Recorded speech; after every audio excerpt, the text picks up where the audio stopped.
The weight of the envelope felt heavier than it should in my trembling hands. I stared at my name. Eleanor. Written in Sophie's careful handwriting. I couldn't make sense of the words beneath it. Now it's just a matter of time. What did that mean? What was my 17-year-old granddaughter trying to tell me? The funeral home buzzed with hushed conversations around me. Robert's mahogany casket sat at the front of the room, covered in white lilies, his favorite. After 50 years of marriage, my husband was gone, and I was surrounded by people dressed in black, offering condolences that sounded hollow to my ears. "Mom, are you okay?" Michael's voice pulled me from my thoughts. My son stood before me, his wife Diane at his side. Their expressions seemed concerned, but something in their eyes didn't match. I'd noticed it all day. A distance, a calculation. Before we continue, comment where you're watching from and subscribe to the channel. We'd love to see how far our stories are reaching. "I'm fine," I said automatically, quickly slipping the envelope into my purse. "Just taking a moment."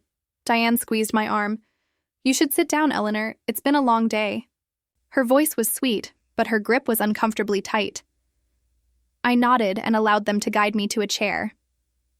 As I sat, I caught Sophie's eye across the room. She was standing by the guest book, twisting her hands nervously. When she saw me looking, she made a subtle gesture toward my purse where I'd placed her envelope. I gave her a small nod, and relief washed over her face.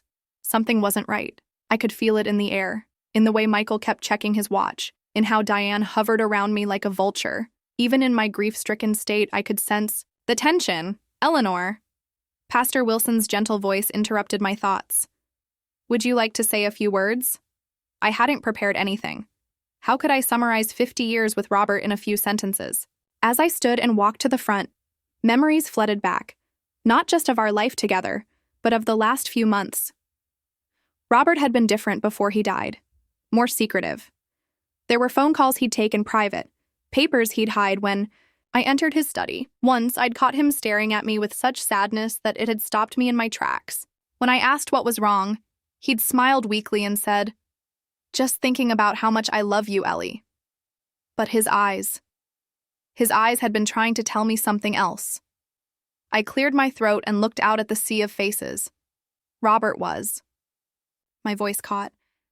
Robert was my partner for 50 years. He was kind, intelligent, and... I paused, remembering our last conversation 3 days before his heart attack. He'd been trying to tell me something important, something about Michael, but we'd been interrupted by a call from Diane. He never brought it up again.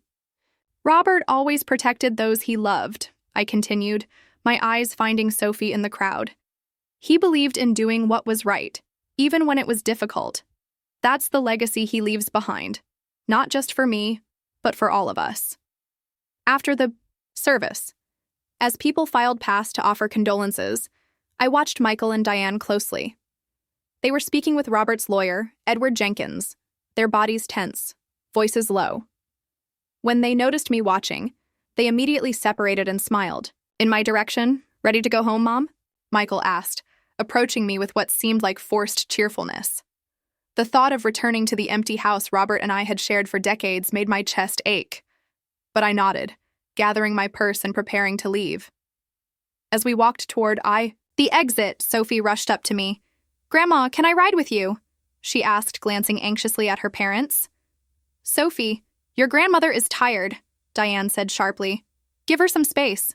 "It's fine," I said quickly, grateful for Sophie's company. "I'd like Sophie with me." Diane's smile tightened, but she nodded stiffly. "Of course. We'll meet you at the house." The drive home was silent. Sophie kept looking at me, opening her mouth as if to speak, then closing it again. I wanted to ask about the envelope, but something held me back. Not yet. Not until we were truly alone. As we pulled into the driveway of the colonial-style home where Robert and I had raised our family, Sophie finally spoke. "Grandma, I need to tell you—" "Sophie," Michael called, already waiting on the porch with Diane. "Come help with the food." My granddaughter squeezed my hand, her eyes urgent. "Check his jacket pocket," she whispered. "The blue suit, the one he wore to your anniversary dinner." Before I could ask what she meant, she was out of the car and walking toward her parents, shoulders hunched. Inside, the house felt different. Without Robert, emptier, colder somehow. While Michael and Diane busied themselves in the kitchen with the neighbors who had brought food, I slipped away to our bedroom. Robert's closet still smelled like him, a mixture of cedar and the aftershave he'd used for decades. My fingers trembled as I reached for the blue suit he'd worn to our 50th anniversary celebration just 2 months ago. I hesitated, then checked the inner pocket. Something small and metallic caught between my fingers. I pulled it out, a key. I didn't recognize. Not to our house, not to our safe deposit box. Something else entirely. As I stared at the mysterious key, a knock at the bedroom door startled me. "Mom?" Michael's voice. "What are you doing in there?" I quickly pocketed the key. "Just a moment," I called, my heart racing. That night, after everyone had left and the house was quiet, I sat alone in Robert's study, turning the key over in my hands. The envelope from Sophie lay unopened on the desk. What secrets had my husband kept from me? And why did my granddaughter seem so afraid? I moved to place the key in the desk drawer, but something stopped me. The drawer was slightly ajar, and I was certain it had been closed earlier. I pulled it open further and felt my blood run cold. Robert's files, the ones he kept meticulous records in, were disturbed. Papers had been rifled through, folders moved. Someone had been searching through my husband's private documents.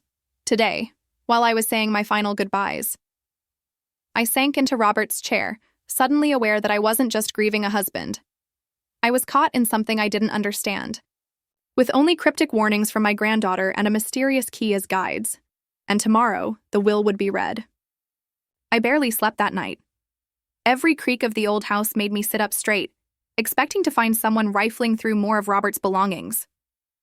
By morning, I felt exhausted but alert, my mind racing with questions.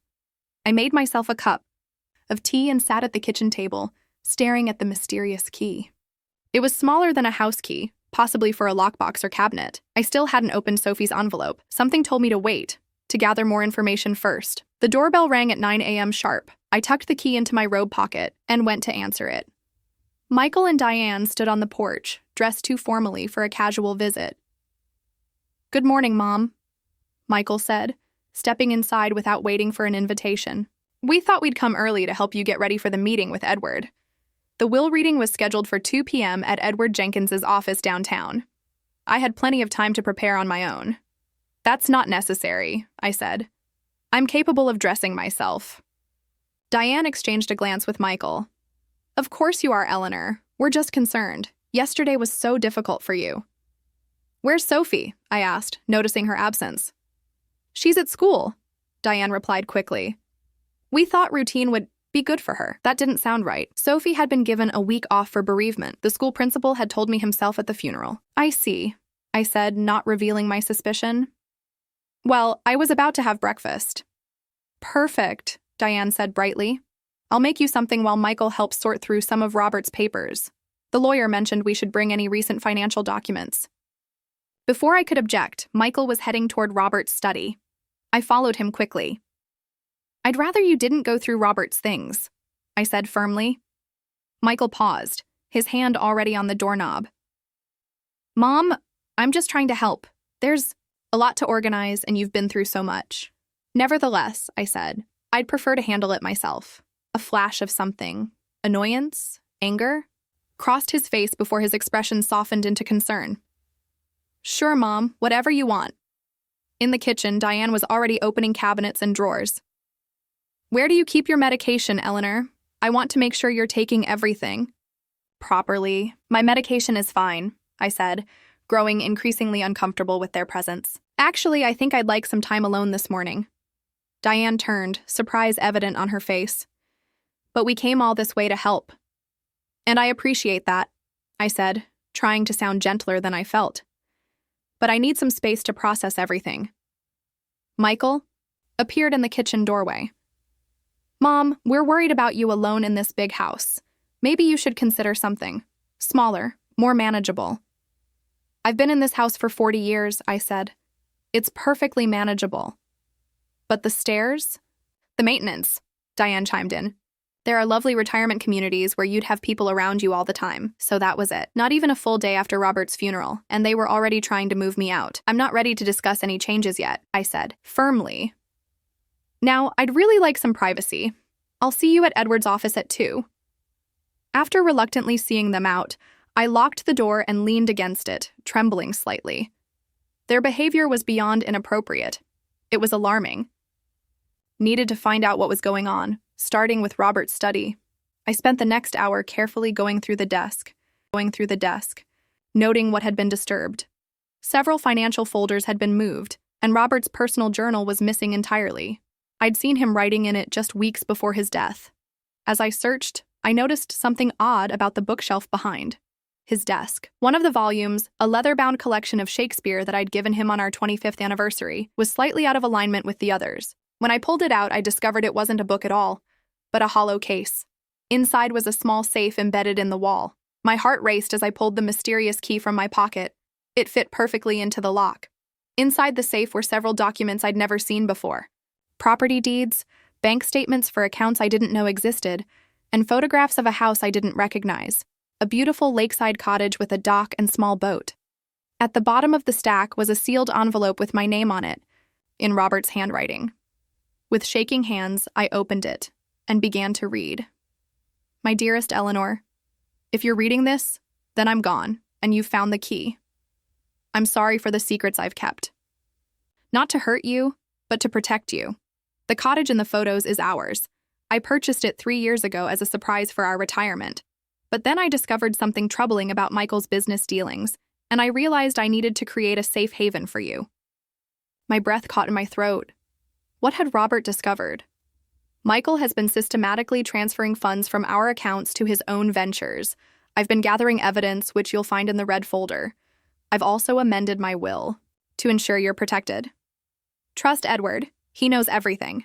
Most importantly, be careful who you trust. Watch Diane closely. The cottage deed is in your name only.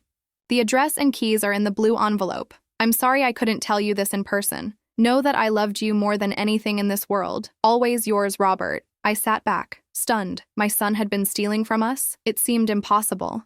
Yet Robert had never been one for dramatic accusations. If he suspected something, there must be truth to it. I opened the red folder and found bank statements, transfer records, and copies of forged signatures, mine and Robert's, on documents, authorizing transfers to companies I'd never heard of. The evidence was overwhelming and heartbreaking.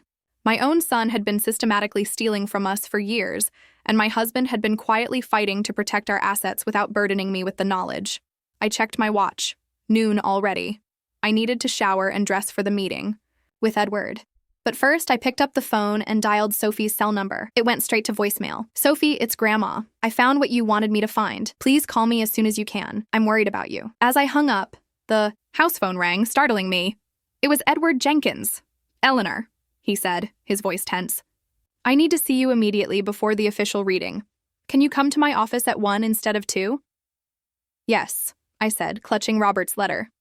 I think that would be wise. Come through the back entrance, he added. And Eleanor, don't tell Michael or Diane about our earlier meeting. It's very important. After we hung up, I stood in the silent house, feeling as though the ground beneath me was shifting. In just 24 hours, my understanding of my family had been completely upended. I looked at Sophie's still unopened envelope. Whatever it contained would have to wait. I needed to hear what Edward had to say first. As I prepared to leave, I noticed a car I didn't recognize parked across the street. The driver was watching my house. When he saw me at the window, he quickly looked away. I was being watched. The question was, by whom and why? I slipped through the back entrance of Edward Jenkins' law office at 1 o'clock. His secretary immediately ushered me into his office. Edward looked tired. Eleanor, I'm so sorry about Robert. Thank you. What's this about? Why the secrecy? Edward sighed. Robert came to me 3 months ago about financial irregularities involving Michael. I found his letter and the documents, I said. Relief crossed Edward's face. Good. What you found is only part of it. Robert was building a case. He wanted to approach Michael privately, but he ran out of time, I said quietly. Robert changed his will 2 weeks ago. Michael and Diane won't like the provisions. He leaned forward. Have they suggested you move to a smaller place? Just this morning. Edward's expression darkened. Robert suspected they might. That's why he purchased the lake house in your name only. I don't understand. Why would I need somewhere else? This is my home. Robert believed Michael and Diane might try to control your assets. He feared they might try to declare you incompetent. That's absurd. I'm perfectly capable. Edward handed me a document. This is a medical evaluation, Robert. Arranged. The doctor certified your cognitive abilities are excellent. Keep this safe. And Sophie? I asked. Where does she fit into this? Sophie discovered what her parents were doing. She came to Robert a month ago, upset. She'd overheard their plans. A knock interrupted us. Edward's secretary announced Michael and Diane's arrival. Robert left a video message for you, Edward said quickly, handing me a USB drive. Watch it privately after the reading. The conference room felt tense as I took my seat. Michael and Diane sat opposite me, attempting reassuring smiles. Edward placed a document before him. I'll begin with the key provisions. To my beloved wife Eleanor, Edward read, I leave our primary residence, all financial accounts, investments, and personal property. Michael's brow furrowed slightly. Additionally, I leave to Eleanor full ownership of the property at 1425 Lakeview Drive. Diane's head snapped up. What property? To my granddaughter Sophie, I establish a trust fund of $1 million, managed by Eleanor until Sophie reaches 25. Michael's face reddened. $1 million? For a teenager? Regarding my son, Michael Daniels, Edward continued. I must acknowledge Michael's misappropriation of family funds over 5 years, totaling $2 million. The room went silent. Michael's face drained of color. This is slander, he sputtered. I have reviewed the evidence, Edward said. Your father documented everything. The will continues. Michael may keep the funds he has taken with no legal repercussions, provided that he and Diane have no contact with Eleanor, unless she initiates such contact. This is insane. Michael stood up. He's cutting us off. From our own mother? He's giving you a choice, Edward said. Face potential legal action or keep your distance. Mom, Michael turned to me. Dad was confused. I never took anything. The signatures weren't confused, Michael. They were forgeries. You knew? You've been spying on me? No. Your father was protecting me, just as he's protecting you now. Diane stood up. This is your fault. You turned him against us. There's one final provision, Edward said. If Michael contests this will or challenges Eleanor's competency, all evidence of his misconduct will go to the district attorney. Michael sank back into his chair. Diane began to cry. I have arranged separate appointments if you wish to discuss privately, Edward concluded. Michael stood abruptly. We're leaving. He leaned toward me. This isn't over, Mom. You've stolen our inheritance? I didn't steal anything, I replied calmly, but we both know who did. After they left, Edward turned to me. Are you all right? I wasn't. My son had betrayed me, stolen from his father, and threatened me. But beneath the hurt, I felt a steely resolve. I will be, I said. What now? That depends on what you want. The ball is in your court. I thought of Sophie, who had tried to warn me. Of the lake house Robert had purchased for my protection. Of the years I'd spent believing in a family that wasn't what it seemed. I want to see Robert's video, I said. And then I want to find my granddaughter. Edward nodded. I think that's wise. But be careful, Eleanor. Michael won't give up easily. Neither will I said, surprised by my own determination. As I left through the back door, I checked my phone. 3 missed calls from a number I didn't recognize. No voicemails. Outside, the same unfamiliar car I'd noticed earlier was parked across the street. The driver quickly looked away when he saw me. I called a taxi instead of driving my own car. Something told me I shouldn't be predictable right now. Where to, ma'am? The driver asked. I hesitated. Not home, not yet. Michael and Diane might be waiting there. The Grand Hotel, please, I decided. I needed a quiet place to watch Robert's video and figure out my next steps. As the taxi pulled away, I saw the mysterious car start its engine and pull into traffic behind us. I was definitely being followed. The question was, by whom? I checked into the Grand Hotel, paid cash, and went straight to my room. After closing the curtains, I set up my laptop and inserted the USB drive from Edward. Robert's face appeared on screen. He looked tired but determined, sitting in his study. Seeing him alive made my heart ache. Eleanor, he began, if you're watching this, I'm gone. I'm sorry for the secrets. I never wanted to burden you with this. He leaned closer. 3 years ago, I noticed discrepancies in our accounts. Small transfers at first, then larger ones. I traced them to Michael. I confronted him, and he promised to stop, claiming he'd pay it back. Robert sighed. But the transfers continued, hidden better. When I investigated further, I discovered he and Diane had been taking funds for years, losing most on failed investments. I didn't tell you because I wanted to protect you, he continued. Then I discovered something worse. I overheard them discussing plans to have you declared incompetent after I was gone. They were researching facilities where they could place you while taking control of your assets. My hands trembled. The retirement community Diane mentioned this morning wasn't a casual suggestion. When Sophie discovered their plans, she came to me, terrified. She's a good kid. I've made provisions for both of you. The lake house is somewhere safe. No one knows about it except Edward. Robert's eyes softened. Eleanor, you're stronger than you realize. Remember our trip to Montana? That blizzard? Everyone panicked, but not you. You kept us calm, found solutions. That's who you are. I love you, Ellie. I always have. The screen went black. I wiped away my tears and reached for Sophie's envelope. Inside was a note and a small flash drive. Grandma, I'm sorry for being cryptic. I couldn't risk Mom and Dad finding out. They've been planning this for months. I recorded some conversations as proof. Please be careful. I love you. Sophie. I plugged in the flash drive and played the most. Recent file. She's completely oblivious. Diane's voice came through. Once Robert's gone, we'll give her a month of grieving time, then suggest she's not coping well. Dr. Harrison said he'd help, Michael replied. A few reports about confusion, memory loss, and we'll have enough for guardianship. The house alone is worth over $1 million, Diane said. We deserve this after all we've done for them. What? About Sophie? Michael asked. We'll send her to that boarding school in Vermont. Keep her out of the way. I stopped the recording, feeling cold. They'd planned everything. Not just taking my money, but locking me away and sending Sophie off. Tried calling Sophie again. No answer. I was getting worried. A knock at the door startled me. Housekeeping, called a young voice. No, thank you, I replied. Grandma? It's me, Sophie. I checked the peephole and quickly let her in.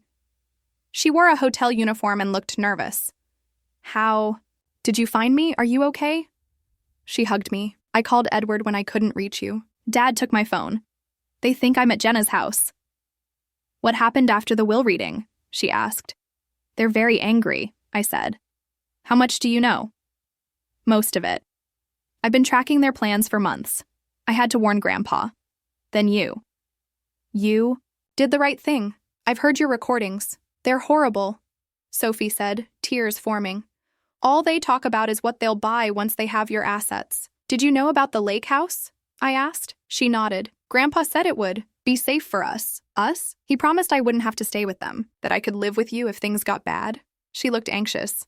Is that still okay? Of course, I said without hesitation. But your parents won't let you go easily. I'm 17, she said firmly. In court, they'd have to listen to where I want to live, and I have evidence. Plus, Grandpa set up that trust, right? Yes, they can't touch it, I confirmed. But are you sure? They're still your parents. They stopped being real parents long ago, she said bitterly. Mom hasn't asked about my life in years. Dad just uses me as a prop in business meetings. The quiet, polite Sophie I knew had been hiding this strength all along. Like me, she'd been underestimated. We should go to the lake house tonight, she said, before they figure out what we're doing. What about your things? School? I packed a bag, left it at Jenna's. And school's almost over anyway. Going home wasn't safe. Michael might be waiting. The lake house offered refuge. All right, I decided. First we'll call Edward about our plans. Edward wasn't surprised. I'll have the keys and address sent to you by courier. I've also filed for an emergency restraining order against Michael and Diane. Thank you for everything. Robert was my oldest friend, he said simply. I promised to look after you both. As Sophie showered, I sat by the window thinking. In 2 days, my world had changed completely. My husband was gone. My son had betrayed me. I was fleeing to a house I'd never seen. Yet I wasn't afraid. Robert had trusted me to handle this, and I would, for Sophie and for myself. The courier arrived with a package from Edward. Inside were keys, address information, and directions to the lake house. Also included was a prepaid cell phone with Edward's number programmed in. Ready? Sophie asked, emerging from the bathroom. Almost, I said. We need transportation. My car might be recognized.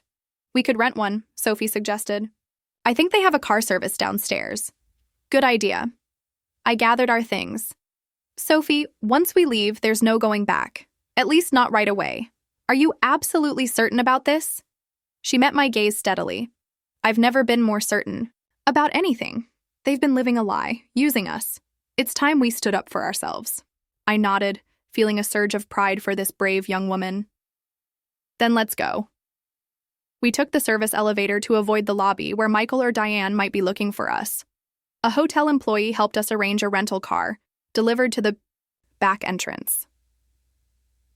As we drove away from the city, the weight on my shoulders began to lift. Ahead lay uncertainty, but also possibility.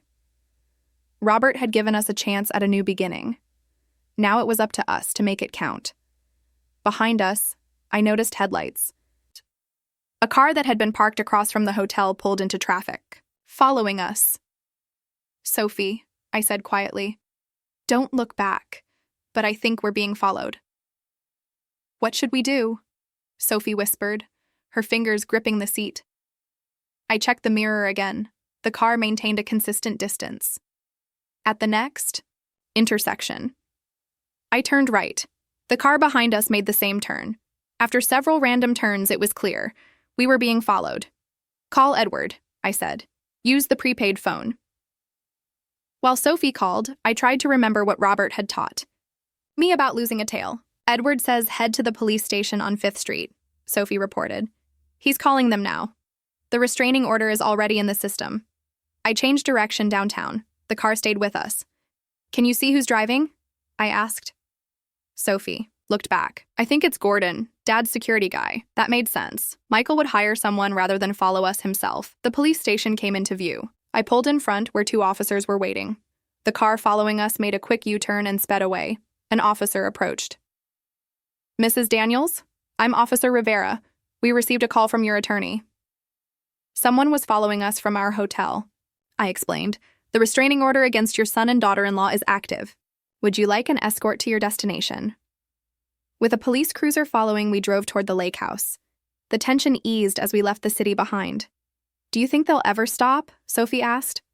Or will they keep trying to get your money? I don't know, I answered honestly. Money can make people do terrible things. I never realized how obsessed they were, she said. We've always had nice things. It's not about need, I said. It's about greed. We followed the directions to a small gravel road leading through pine forests. After half a mile, the trees opened to reveal a charming cedar cabin overlooking a peaceful lake. It's beautiful, Sophie whispered as we parked.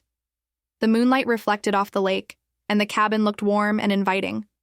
We thanked the officers who promised to check on us in the morning, then entered our new sanctuary. Inside, the cabin was rustic but comfortable with a stone fireplace and new furnishings. Grandpa thought of everything, Sophie said. Look, there's food, firewood. I found a note on the counter in Robert's handwriting. Ellie, I hope you never need this place, but if you do, know that you'll be safe here. Everything is in your name. The nearest neighbor is half a mile away. Cell reception is spotty, but the landline works. I've arranged for regular deliveries. If you're reading this, remember, I love you. Robert. My eyes filled with tears. Even from beyond the grave, he was taking care of me. After making up beds with fresh linens, we both fell asleep quickly. I woke to birdsong and sunlight streaming through pines. For a moment, I forgot everything that had happened. Then reality returned. Sophie was in the kitchen making coffee. I explored a bit. There's a boat at the dock and a garden plot. Grandpa really thought of everything. He always was a planner, I said, accepting coffee. What now? Edward called while you were asleep, Sophie replied. Michael and Diane went to your house looking for us. Then they went to his office and made a scene. Did he tell them where we are? No. He reminded them about the restraining order and threatened to call police. Sophie sat down. They're claiming you're mentally unstable and that I've been influenced by you. I sighed. I expected that. They won't give up easily. Edward suggested we stay here for at least a week. He's filing for temporary guardianship of me on your behalf. Are you okay with all this? I asked. Sophie stared into her coffee. I keep thinking I should feel worse about cutting off my parents, but I just feel relieved. She looked up. Is that terrible? No, I said. It's honest. They betrayed our trust. It's natural to feel relieved. I wish Grandpa could have seen this place with us. So do I said softly. We spent the day exploring. The cabin had 3 bedrooms, 2 bathrooms, and an office with a computer. The kitchen was fully stocked, and there was even a small boat at the dock. In the office, I found important documents: property deeds, insurance papers, bank information. Robert had created a complete fresh start for us. That evening, the landline rang. It was Edward. Michael and Diane are escalating, he said. They've filed a petition alleging elder abuse, claiming Sophie has manipulated you into hiding assets. My stomach tightened. That's ridiculous. Of course it is, Edward agreed. But they're desperate. The good news is we have substantial evidence of their true intentions. The judge scheduled a hearing for next week. Stay where you are for now. What? About Sophie's custody? I've filed for emergency temporary guardianship based on the evidence. Given her age and the circumstances, it looks favorable. After hanging up, I told Sophie about the conversation. They're really going to fight, aren't they? She said, her voice small. Yes, I admitted, but we'll fight too. We have the truth on our side.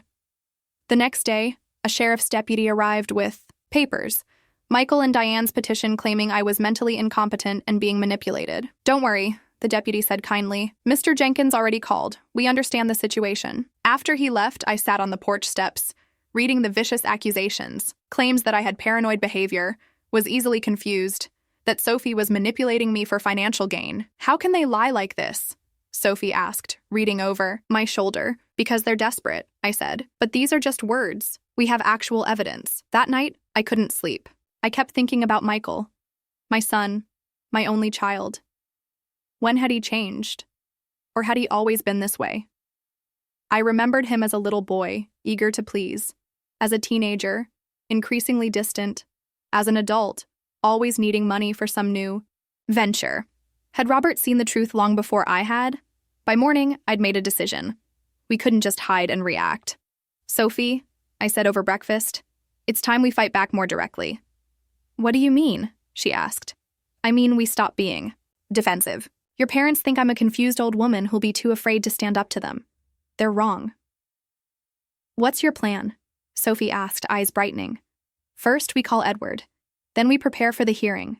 Gather all our evidence. Practice. What we'll say. I reached for her hand. No more hiding, Sophie. It's time to show them who we really are. Sophie squeezed my hand.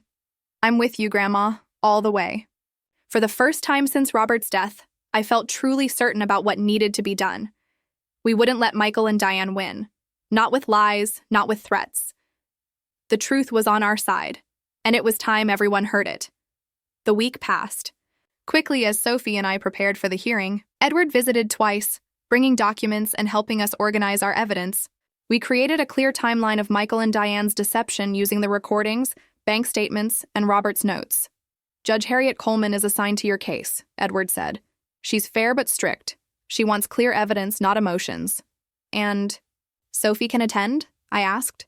They won't try to exclude her? At 17, the court will consider her perspective, Edward assured us, especially with evidence of their plans to send her away. The morning of the hearing arrived with gray skies and rain. I wore a simple navy dress and pearls, professional but not showy. Sophie wore a modest blouse and skirt, looking older than her years. Edward met us at a side entrance of the courthouse to avoid any confrontation before the proceedings. Stay calm no matter what they claim, Edward advised. The evidence speaks for itself. The courtroom was small, with wooden benches and subdued lighting. Michael and Diane sat with their attorney, a sharp-looking woman in an expensive suit. Michael glared when he saw us, while Diane looked away. Judge Coleman entered, a stern woman with silver hair. After formalities, she looked at both parties. I've reviewed the filings. This is a complex family matter with serious allegations. I expect respect in my courtroom. She turned to Michael's attorney. Ms. Barrett, begin. Ms. Barrett rose. Your Honor, this case is about protecting a vulnerable elderly woman from manipulation. My clients are deeply concerned about Eleanor Daniels, who has exhibited erratic behavior since her husband's death. I kept my face neutral as she continued with false claims that I had confusion, made irrational financial decisions, that Sophie was taking advantage of me. Mrs. Daniels disappeared, taking her underage granddaughter. My clients want to ensure her safety and care, Ms. Barrett concluded. Mr. Jenkins, your response? Judge Coleman asked. Edward stood. Your Honor, this is not a concerned son worried about his mother. This is a calculated attempt to gain control of substantial assets through false claims. He presented our evidence: financial records showing Michael's unauthorized transfers, Robert's documentation, and the damaging audio recordings of Michael and Diane discussing plans to have me declared incompetent. As the recordings played, Michael's face darkened. Diane stared at the floor. Judge Coleman made extensive notes. Furthermore, Edward continued, they plan to send Sophie to boarding school against her will to prevent her from assisting her grandmother. Judge Coleman looked at Sophie. Would you like to address the court? Sophie stood, her voice steady. I discovered my parents' plan to take control of my grandmother's assets 4 months ago. I heard them discussing how they would have her declared incompetent and placed in a facility. They said they'd send me away to prevent me from interfering. And you told your grandfather? Yes, he was already suspicious of the missing money. When I confirmed what I'd heard, he started making arrangements to protect Grandma. Ms. Barrett stood. Your Honor, this is a teenager angry at her parents for normal discipline. She's making up stories. Is that why there are recordings? Judge Coleman interrupted. These don't sound like made-up stories. She turned to Michael. Would you like to explain these recordings? Michael shifted uncomfortably. They're taken out of context. We were discussing options for her care. Options that included having her declared mentally incompetent based on false reports and sending your daughter away. Michael had no adequate response. The judge turned to me. Mrs. Daniels, I'd like to hear from you. I stood. Your Honor, my husband discovered our son had been taking money from our accounts without permission. When confronted, he lied and continued. When Robert realized what was happening, he made arrangements to protect me and Sophie. And how would you describe your mental state? I'm 72, Your Honor. I'm grieving my husband of 50 years, but I'm perfectly capable of managing my affairs and making decisions for myself and my granddaughter. After a brief recess, Judge Coleman delivered her ruling. I find the petition to declare Eleanor Daniels mentally incompetent to be without merit and potentially filed in bad faith. The petition is denied. Michael's face fell. Diane clutched her purse tightly. I am granting temporary guardianship of Sophie Daniels to her grandmother for 6 months, during which a full evaluation of the home situation will be conducted. She looked directly at Michael and Diane. The restraining order remains in effect. I am referring this matter to the District Attorney's Office for review of potential financial exploitation. I suggest you consult with your attorney about cooperating with any investigation, she added. Court is adjourned. Outside, Michael approached us angrily. This isn't over, Mom. You've turned my daughter against me. No, Michael, I said calmly. You did that yourself. We were just trying to help you, Diane insisted. You'll regret this. Edward stepped between us. I suggest you leave before I call security for violating the restraining order. That night, back at the lake house, Sophie and I sat on the porch, watching fireflies over the water. Do you think they'll ever accept it? Sophie asked. That they can't control us anymore? I don't know, I admitted. Your father has always been stubborn. What will happen with the criminal investigation? Edward thinks they might offer a deal. No charges if Michael repays what he took and stays away from us. Sophie nodded.